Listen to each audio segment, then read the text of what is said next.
Hello? Hello? What's up, Jet? I wish I knew. Well, you don't think number two's radio's gone wrong again, do you? The ship-to-ship system never was wrong, Mitch. Then you're quite sure it isn't us. Oh, we'll soon see. Hello, Space Fleet. Flagship calling Space Fleet. Number 1, come in, please. Hello, Flagship. Freighter number 1 calling. Hearing you loud and clear. Thank you, number 1. Just testing, that's all. Hello, number 1. Morgan here. Yes, sir? Did you hear me talking to number 2 just now? Yes, sir. And you heard him reply? I certainly did. Thank you, number 1. That's all for now. Yes, sir. Well, that settles that, Mitch. There's nothing wrong with us. Shall I try him again, Jet? Yes, Lemmy. And keep trying. Yes, mate.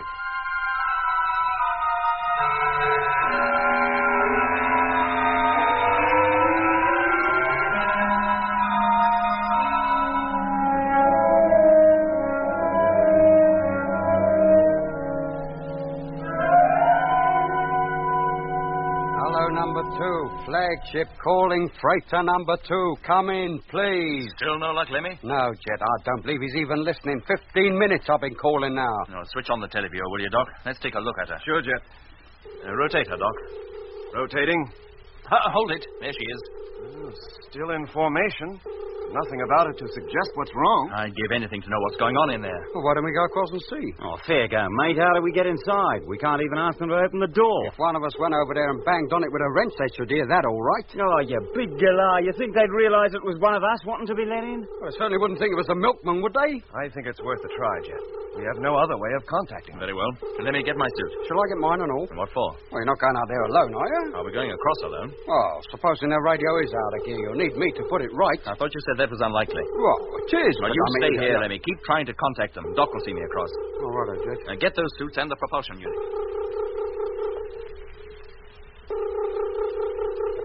Can you see him, Lemmy? Yes. Just come into range of the televiewer. Hello, Mitch. Can you hear me? Yeah, Jet. I'm outside the main door of number 2 now. I can see you. Tell Lemmy to give them one more call. Right. Hello, freighter number 2. Discovery calling freighter number 2. Trying to contact you. If you can hear me, come in, please. Not a sausage. It's no go, Jet. You better start knocking. Okay. Here I go. Hey, Mitch. Did you hear that? Well, of course I heard it. I'm not deaf. Hey, Jet, do that again. Hey, Jet, we can hear you knocking. Very faintly, but we can hear it. Well, of course. What? That's impossible. Oh, Jet, we must be hearing it over their mic from inside the ship. Then if their radio's alive, why haven't they answered us? I don't know.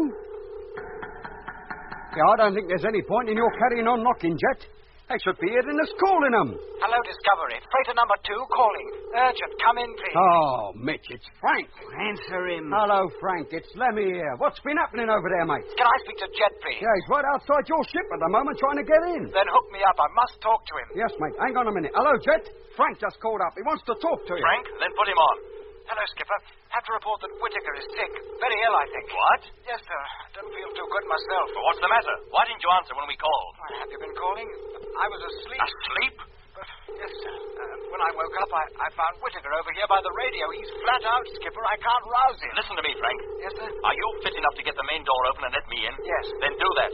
Main door, contact. Hello, Doc. Hearing you. Come on over, will you? Sure thing.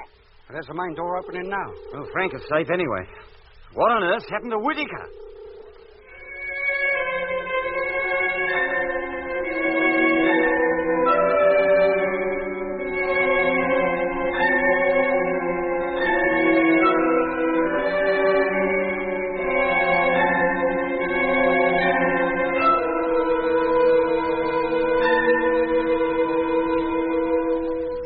Filling airlock.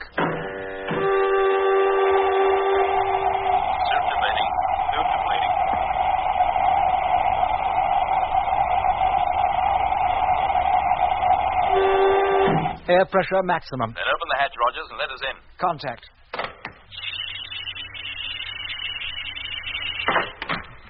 Now, Frank, what's the trouble? And where's Whit... Good grief, he's standing up. Did you have to leave him like that, Frank, leaning over at that angle? It's the lack of gravity, sir. He was standing upright when I found him. Well, it makes no difference really whether he's standing up or lying down, Jet. He's unconscious just the same. Well, let's get him over to his bunk. Seeing him like that with his eyes open but lifeless is... Well, it's uncanny. Right, Jet. Untie his boots and I'll be able to carry him over. Oh. That's one. Yeah, and there's the other. Right, Doc. He's all yours. Can I help? You stay here, Frank. I'd like to talk to you. Yes. Hello, Discovery. Morgan calling. Oh, hello, Jet. So you made it okay? What's the trouble over there? I'll tell you when I know myself. This was just to let you know we arrived safely. I'll call you later. Right. Now, Frank, let's get to the bottom of this. Why didn't you answer us? If I'd known you were calling, Skipper, I would have. But good heavens, man, the radio's loud enough, isn't it? Do you want an alarm clock, too? I'm afraid it didn't wake me. What time did you go to sleep? About 2 hours ago. Did you take a pill? No, Jet, but while I was sleeping, Well? I had the most horrible dream. One of those nightmares when you know if you don't wake up, something terrible will happen to you. And when I did finally wake, it was to find things as they were when I called you. It was a ghastly experience, Jet. I thought I was back on Earth, but the funny thing You was... don't have to give me details of your dream. No, sir. Now, what was Whittaker doing when you went to bed? Sitting at the radio on watch. You didn't notice anything odd about him then? No more than usual. He didn't have a word to say. Well, Doc, Still unconscious? any idea why? No. I can't understand it at all, Jet. I can find nothing wrong with him, but I can't rouse him. Well, if it's just sleep, Doc, it must have come upon him very suddenly. It certainly did. That's why he was still standing up when Rogers found him. Anyway, I don't intend to leave him before he's awake again. Look, that may be hours. Maybe. You go back to Discovery, Jet, if you want to. I'll stay here. But that means Frank virtually running the ship on his own. You can't share his watches and stay with Whittaker at the same time. I can manage for a few hours anyway, sir. No. I have a better idea. What? Do you think we could move Whittaker over to Discovery? Well... He doesn't weigh anything, sir. It'd only be a matter of towing him across. Rogers, you almost sound as though you'd be glad to get rid of him. Well, it's not that, sir. Look, under the circumstances, Doc, if we can move him, I think we should. All right, give him an hour. If he doesn't wake by then, I'll consider it. Right.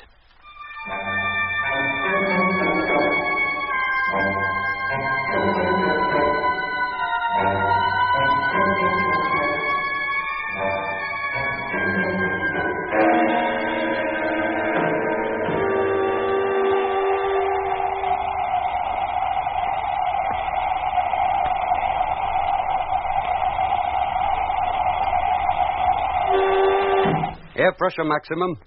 Hatch opening.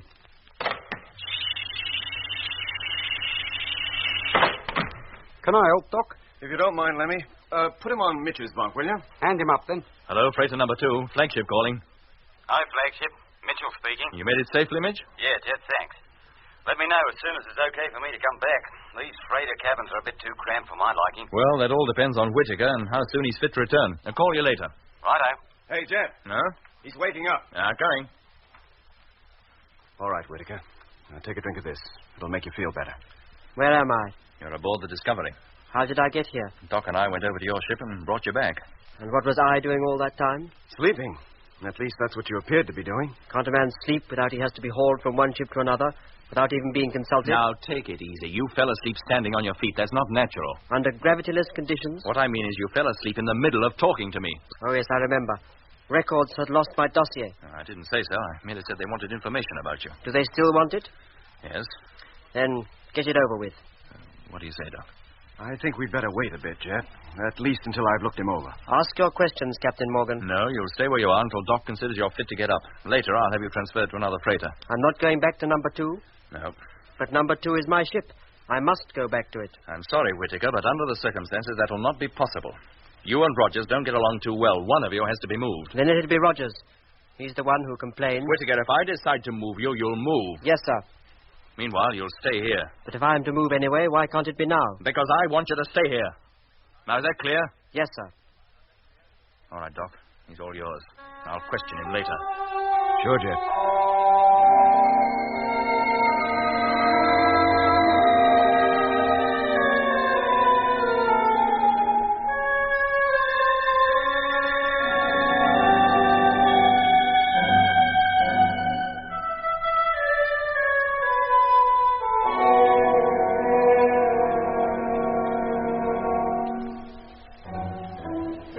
Whittaker rested, much against his will, for 6 hours. At the end of that time, the only report I could give Jet was that he was fit and well, physically at any rate. In due course, Jet got the information he required and had it radioed back to base. As to the cause of the strange, deep sleep that had so suddenly overtaken Whittaker, I was none the wiser, nor apparently was he. But if I learned nothing else, after spending an hour or so with Whittaker, I could appreciate how difficult Frank Rogers had found him. There was some indefinable, atmosphere surrounding Whittaker that made me uncomfortable just to be near him. I said nothing of this to Jet, not at first. And then I didn't need to. When Whittaker was fit enough to take up his duties again and began moving about the cabin, Jet and Lemmy noticed it too. The tension in the ship began to mount. And then, less than 24 hours after Whittaker had joined us, something happened that drove all thoughts of his behavior from our minds. Hello, flagship. Freighter number 5 calling Discovery. Come in, please. Hello, number 5. Discovery calling. Over. Can I speak to Captain Morgan, please? Have special report. Hold on a minute, Bill. I'll get him. Hey, Jet. Yes, Lemmy? Number 5 says he has a special report. Oh, what about? He didn't say. Hello, Jet. It's the radar. What about it? Well, unless the thing's gone crazy, there's something pretty solid in front of us, and it lies right across our course. What? Are you sure? We're getting echoes back from something, and it's pretty big, too. Well, how big? Well, difficult to tell at this stage. How strong are the signals? Very faint, but they're there. All right, number 5, keep constant watch, will you? I'll get the other ships to see if they can pick up anything. Yes, sir. Let me call up the fleet. Tell them to sweep the area directly before us, see if they can confirm number 5's report. Yes, Jet. Hello, Space Fleet. Flagship calling Space Fleet. Have special message for all ships. Come in, please. Doc. Number 1 calling. Yes, Jet. Open up the radar, will you? We might as well join in the search ourselves. Right. Number 5. What do you think it can be, Jet? Well, I think it's number 5's radar going haywire, that's what, but we'd better check to make sure.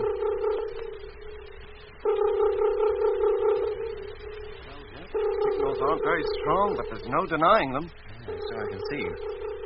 You got all the reports in yet, Lemmy? Just waiting for number 7. Hello, flagship. Number 7 calling. Talk of the devil. Hello, number 7. Receiving you. Have full report of first hour's radar watch on specified area. Can you take it? Go ahead. Echoes definitely received. Estimated distance of object 1,300,000 miles. Position dead ahead. Whittaker. Sir? Limited Take over here, will you? response, Keep watch until further orders. 0.47 Yes, sir. degrees. Come on, Doc. Let's take a look at the report, see what they can tell us. Right.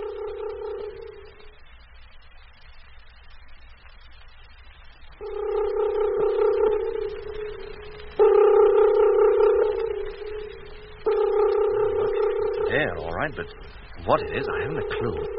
It seems to be about 1,000,000 miles away, some 6,000 or 7,000 miles in width and the same in height. And depth? I wish I knew. But whatever it is, it's directly in our path. Couldn't be an asteroid, could it? No, I doubt it. If it were, its dimensions would be about the same as the Earth's moon, and there's no known asteroid of that size that I'm aware of, and certainly none that come between the orbits of Earth and Mars.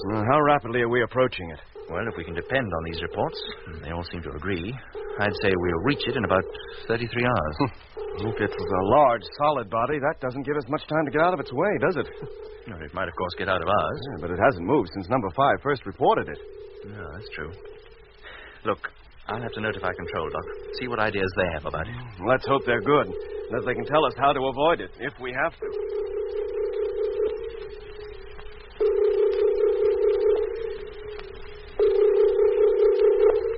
Any reply yet, Lemmy? No, Jet. Well, how much longer are they going to be? It's 4 hours since we told them. Here we are, getting closer to it all the time. Soon it'll be too late for us to do anything. We'll have overtaken the thing. Yeah, we won't need Earth to tell us what it is then. Hello, Space Fleet. Yeah. Control calling Space Fleet. Flagship Discovery. Come in, please. Oh. Hello, Control. Discovery here. Receiving you. Go ahead. Now we wait 10 seconds while the radio wave travels down to Earth and back again. Oh. I'll better switch on the recorder. Jet, be all ready for them when they do come through. I'll do it, Lemmy. Oh, thank you. Hello, Discovery. Here's a reply to your message of April 24th, 1700 hours universal time. Unable to say with certainty what the object might be. Oh, that's a great help. Possibility that it may be one of these things. Meteor swarm, comet dust, or cloud of ionized gas. If either of the first two, suggest evasive action be taken as soon as practicable.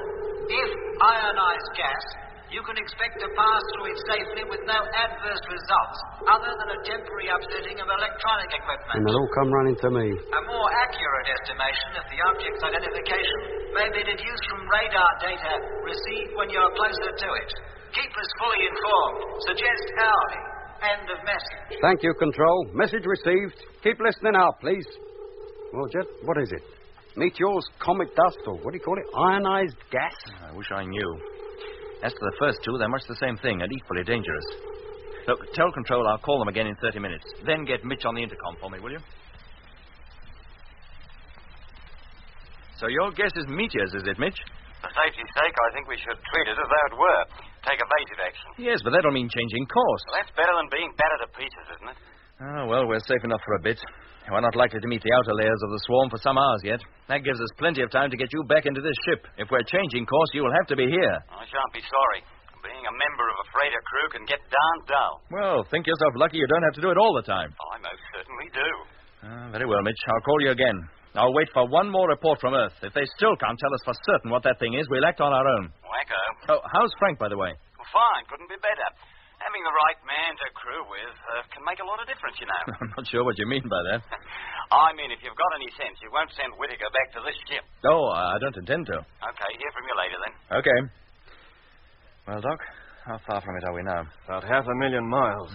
17 hours to go. Less. We'll be well into the outskirts of the thing before that, no matter what it is. Meteors or gas. Well, the most urgent thing is to pick a ship for Whittaker. Get him shifted and get Mitch back here where he belongs. Where do you intend sending him? I don't know. If he has the same effect on other crews as he had on Frank, wherever we send him could well be disastrous. Well, there's Johnson in number 7. He's about the toughest freighter pilot we have. I don't think anything would upset him. Oh, isn't he the chess fiend? Yeah, he's used to silence. Well, I don't know if that'll count for much, but I do know there's very little Johnson can't take. Yeah, I'll send Whittaker to number 7. Look, wouldn't it be fair to call up Johnson and ask if he minds? Well, call him, yes, Doc, but I'm afraid he'll be taking him whether he likes it or not. Well, you better do it now, then, Jet, while Whittaker's still asleep. All right, but we better wake him and Lemmy in a minute. Their sleeping period's about over. Maybe what's that? No. Lemmy? Help! What on earth's the matter with him? Come on, Doc. Lemmy, what's the matter? Lemmy! Good grief. What is it, Doc? I don't know. Lemmy! Lemmy! Answer me! Lemmy!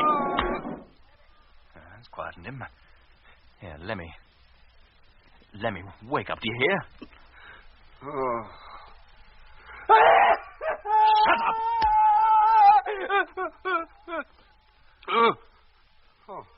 Oh, it's you, Jet. Where are we? What are you talking about? Calm down, Lemmy. You're in the Discovery. Discovery? But Jet and I were... On the way to Mars. Mars? Mars. Oh, yeah. That's right. Oh, it's you, Doc, isn't it? Who else? Yeah. Yeah, it all comes back to me now. What happened? Did you have a bad dream? Yeah. Yeah, that was it. A dream. That's what it was, wasn't it, Doc? It didn't really happen, did it? I couldn't have left this ship, could I? I mean... No, Lemmy, no. You've been lying on that bunk for the last 5 hours. Sleeping. Oh, thank goodness. That was about the most horrible dream I ever had. But it was only a dream. Now pull yourself together and get down out of that bunk. I've got work for you to do. Yes, Jet. Here, let me undo your straps. Thank you, Doc. There you are. Now, go on, get down. Oh, is Mitch still asleep? Oh, no. No, it's him! Jet! It's the same fellow! What's he doing here? Where's Mitch? Lemmy, shut up. Mitch is in freighter too. You know darn well he is. What are you carrying on like this for? Then who's this? Whittaker, of course. Whittaker? What's the matter with you? Have you lost your mind or something? I had him transferred to this ship 2 days ago. Oh, yeah. Yes. So you did, but Jet, He was in your dream, Lemmy? Yes, Doc, he was. Gave you quite a shock to see him lying there, huh? Yes, it did. Me too. How do you mean, Doc? In spite of all the commotion, Jet, Whittaker hasn't even stirred. No, that's true. He hasn't. I'll tell you, Jet, there's something about that bloke. He's a jinx. He's putting the mockers on the old fleet. Hey, Whittaker. Whittaker! Yes, Captain? You're awake. Yes, sir. Oh, didn't you hear all that row just now? No, sir. Then you must be deaf. No, sir. Just waiting for you to wake me. I have to transfer to freighter number 7. No, that's right. Hey, wait a minute. How do you know? Isn't it true, then? Yes, it is, but you were asleep when I decided which ship you'd go to. Now, how did you know that? It was a foregone conclusion. Johnson's the only person in this whole fleet who will put up with my company, unlike Mr. Barnett here. I don't want to be rude, mate, but you're right. The sooner you leave this ship, the better I'll like it. Now, Lemmy. And if they transferred you to number 9, you'd still be too close for me. Lemmy, shut up, do you hear? And listen to me, both of you. Yes, sir. As soon as you've eaten, you'll put on your suits, attach your propulsion units, and get ready to go outside. Yes, Jet. You'll make your way from ship to ship until you reach number 7. Johnson will let you in. Whittaker will stay there. Lemmy, you'll escort Simmons, second crew member of number 7, to number 2. Leave him there, and then escort Mitch to the ship. Now, is that all clear? Yes, Jet. Right. Now, when you're ready, Doc will open up the airlock for you.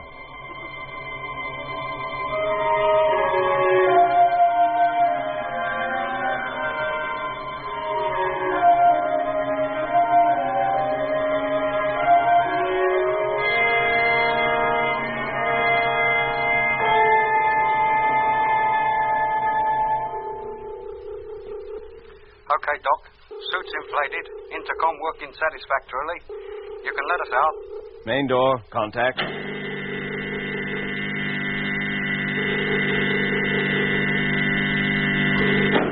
Thanks, Doc. And here we go. You first, Whittaker. And make sure your safety line is fast before you push off. Safety line fast. And away you go.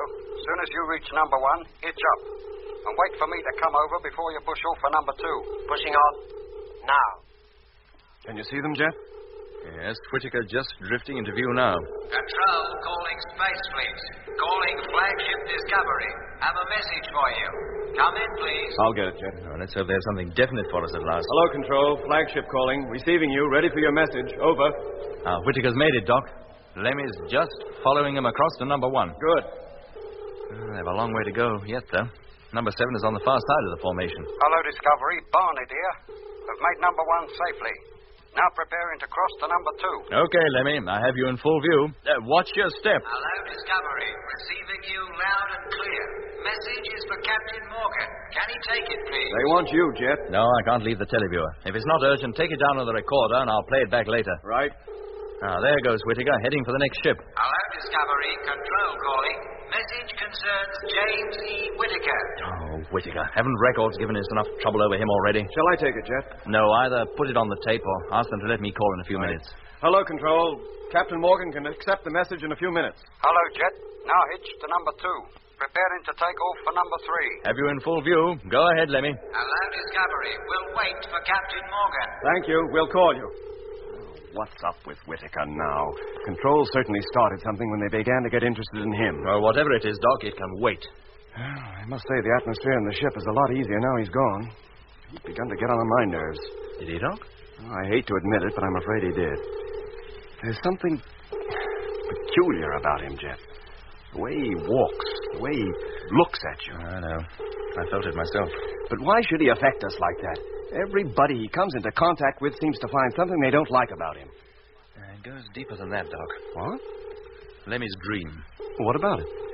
Well, one of the things Rogers complained of was that all the time Whittaker was in his ship, he hardly dared sleep for fear of the frightening dreams he'd have. And then, when Whittaker comes over to our ship, almost the first day he's here, exactly the same thing happens to Lemmy. He wakes up hysterical, sweating all over and yelling his head off. And Whittaker calmly sleeps through it all. Frank had nightmares, too. So he said.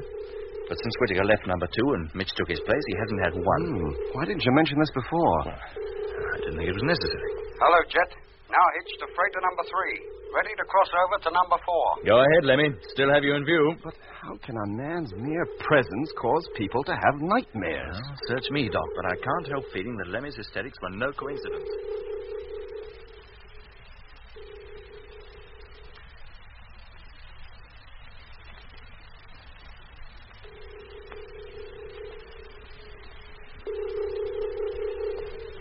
Flagship calling freighter number 7. Come in, please. Johnson calling.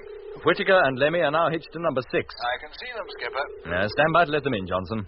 Airlock's already exhausted and the main door is open. They can step straight in as soon as they get here. Good. And let me know when they're in the cabin, will you? Yes, sir. All right, Doc. It'll be a few minutes before number 7 calls up again. If you care to take over here, I'll talk to Control. Sure, Jet. Recorder on. Hello, Control. Ready for your message. Come in, please. Hello, Jet. Now hitch to number 7. This is the end of the line. About to enter airlock. Go ahead, Lemmy. Oh, that's Doc, isn't it? Yeah, Lemmy. Jet's talking to Control. He'll be back soon. Hello, Captain Morgan. Here's your message. Information on Whittaker received. It's been checked against his dossier in records section and found to be identical. Well, of course. But further investigations have revealed that the only James Edward Whittaker who answers to the description we have was born in 1893. In 1924, at the age of 31 years, he disappeared and was never seen again. But Whittaker is 31. Director of Records requests that he be allowed to talk to Whittaker as soon as possible. Hello, Control. Your message received, but not fully understood. I can put you on to Whittaker in just a few moments. Stand by, please. Doc, did you ever hear such preposterous nonsense? Is Whittaker in number 7 yet? No, he and Lemmy are hardly in the airlock. Now, let's get to that radio, Doc. Then I'll talk to Johnson. Right. Hello. Freighter number 7. Flagship calling. Hello, flagship. Johnson, number 7 calling. Listen, Bill. The second Lemmy and Whittaker get into your cabin, put Whittaker on, will you? I want to talk to him urgently. As you say, Skipper. I was just about to let... What was that? Sounded like an explosion. Hello, number 7. Hello. Jet, look here at the televiewer. Look at number 7. The crew's compartment is a total wreck.